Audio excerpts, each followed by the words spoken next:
नमस्ते दोस्तों, मैं अभिषेक जैन।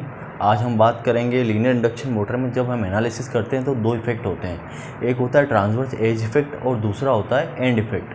तो ट्रांसवर्स एज इफेक्ट और एंड इफेक्ट क्या है, आइए समझते हैं। जैसा कि हम जानते हैं कि लीनियर इंडक्शन मोटर में इसका आउटपुट जो होता है रोटेशनल नहीं होता है और रोटेशनल की जगह लीनियर होता है। तो और नॉर्मल इंडक्शन मोटर में क्या होता है कि मैग्नेटिक फील्ड को बैलेंस करने के लिए हम स्टेटर और रोटर का कंस्ट्रक्शन होता है। लेकिन लीनियर इंडक्शन मोटर में क्या होता है कि मैग्नेटिक फील्ड को बैलेंस करने के लिए डबल साइडेड प्राइमरी का यूज़ किया जाता है। और सेकेंडरी जो होती है हमारी, हम जानते हैं कि कंडक्टिव प्लेट होती है, चाहे कॉपर एल्यूमिनियम, चाहे कॉपर की हो सकती है, एल्यूमिनियम की हो सकती है, एट्सेट्रा किसी भी और मटेरियल की हो सकती है। तो अब हम इस ट्रांसवर्स एज इफेक्ट की बात करते हैं।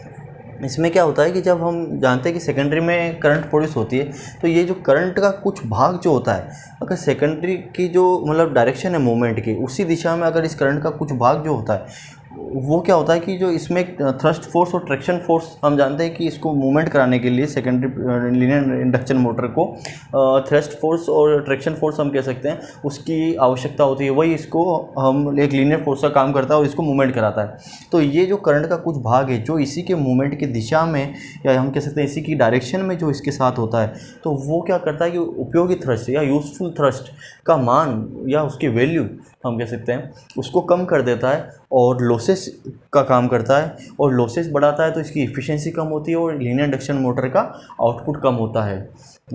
तो यहाँ से हमारा ये टॉपिक पूरा हुआ, ट्रांसवर्स एज इफेक्ट।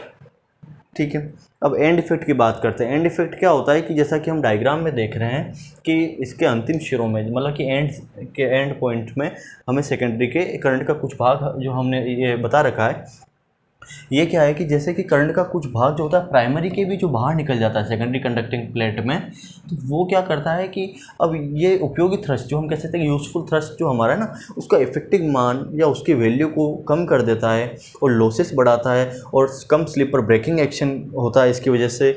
और हमारा जो लीनियर इंडक्शन मोटर का जो आउटपुट होगा, जो इसकी इफ़िशियंसी होगी मूवमेंट की, उसको कम कर देता है। और इसी को हम एंड इफेक्ट कहते हैं। और एंड इफेक्ट जो कहते हैं उसकी जो वजह है वो हमें डायग्राम में क्लियर नज़र आ रही है कि इसके अंतिम सिरों में जो करंट का कुछ भाग है, इसी के कारण हम इसे एंड इफेक्ट कहते हैं। जैसे हमारा क्लियर हुआ कि ट्रांसवर्स एज इफेक्ट क्या था कि करंट का जो इसमें सेकेंडरी कंडक्टिंग प्लेट में करंट का जो कुछ भाग होगा वो लीनियर इंडक्शन मोटर के समांतर या पैरेलल होगा।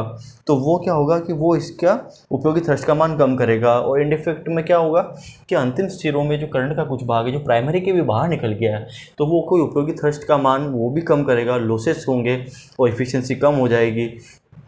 सेम हमने समझ लिया दोनों में फ़र्क क्या है, दोनों इफेक्ट में। तो हमारा ये पूरा होता है टॉपिक। धन्यवाद, थैंक यू सो मच।